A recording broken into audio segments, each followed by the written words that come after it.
How do we establish our plans? हम अपनी योजनाओं को कैसे स्थापित कर सकते हैं? The scripture says, many are the plans of a man, और वचन कहता है कि मनुष्य की योजनाएं तो बहुत सी होती हैं, but God's will alone shall prevail. लेकिन केवल परमेश्वर की कल्पनाएं सिद्ध होगी। What to do for this? और इसके लिए क्या करना चाहिए? Proverbs 16 and verse 3.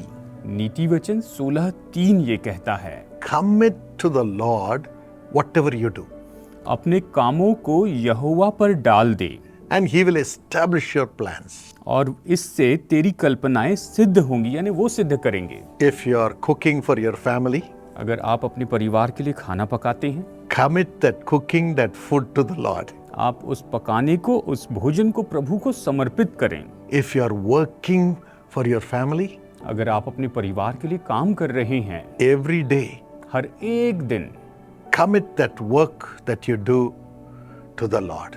आप जो काम करते हैं उस काम को आप परमेश्वर को समर्पित कर दें। If you are studying, अगर आप पढ़ाई कर रहे हैं, commit that studies to the Lord. आप उन पढ़ाई को परमेश्वर को समर्पित कर दें। If you are going out, अगर आप बाहर जा रहे हैं, even for a holiday, अगर छुट्टियों के लिए जा रहे हैं, commit that to the Lord. आप उसे भी परमेश्वर को समर्पित कर दें। If you are going to pray for somebody, अगर आप किसी के लिए प्रार्थना करने वाले हैं, commit that prayer to the Lord. आप वो प्रार्थना परमेश्वर को समर्पित कर दें। Everything commit to the Lord, हर एक बात परमेश्वर को समर्पित करें, and He will establish everything that you do. और आप जो कुछ भी करते हैं उन सारी बातों को वो स्थापित करेंगे। Whatever you do will prosper. आप जो कुछ भी करेंगे वो संपन्न होता जाएगा। So never be anxious and worry about what you are going to do or what you are doing.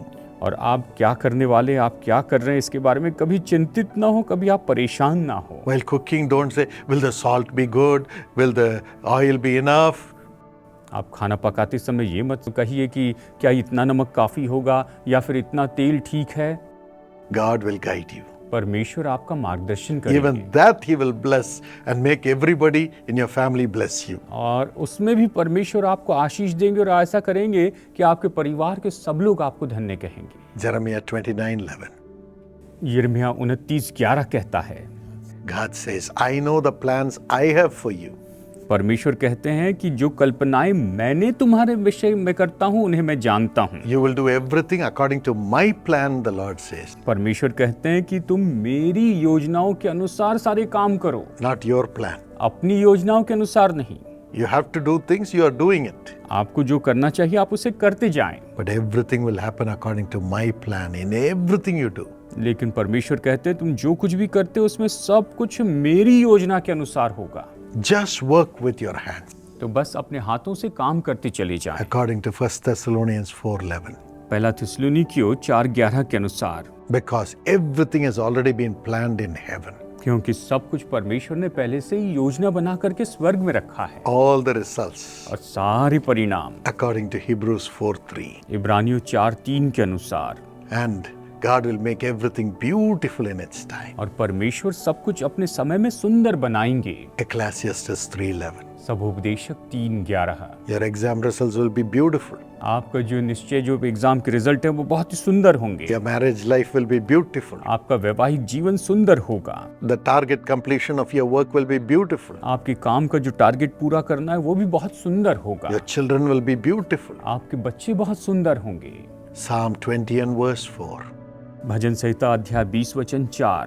The desires of your heart will become successful by the Lord. आपके जो मनोरथ है वो तो प्रभु में बिल्कुल सफल हो जाएंगे। Proverbs 3, 4 and 5. नीति वचन 3, 4 और 5। God will give you favor and good repute in the sight of God and man. परमेश्वर आपको परमेश्वर की दृष्टि में और मनुष्य की दृष्टि में कृपा देंगे। And the Lord himself will be glorified in everything you do. और आप जो कुछ भी करते हो उसमें स्वयं परमेश्वर महिमा पाएंगे। Whatever you do, you will do it for the glory of God. आप जो कुछ भी करते हैं वो प्रभु की महिमा के लिए It will कीजिए, bring glory to him. उसे महिमा दीजिए। Colossians 3:23. कुलसियों 3:23। And the Lord will bless you. और परमेश्वर आपको आशीष देंगे। Father, पिता, give thy children the grace to commit everything to you and not worry and be anxious. प्रभु आप अपनी संतानों पर अनुग्रह कीजिए कि सब कुछ ये आपको समर्पित कर दें और ये किसी भी तरीके से चिंतित ना हो, परेशान ना हो। Make all that they do to prosper. और ये जो कुछ भी करते हैं उन सारी बातों को आप संपन्न कीजिए। Let thy name be glorified. ये आपके नाम को महिमा मिले, In Jesus' name. यीशु के नाम में। Amen. Amen. God bless you. प्रभु आपको आशीष दे।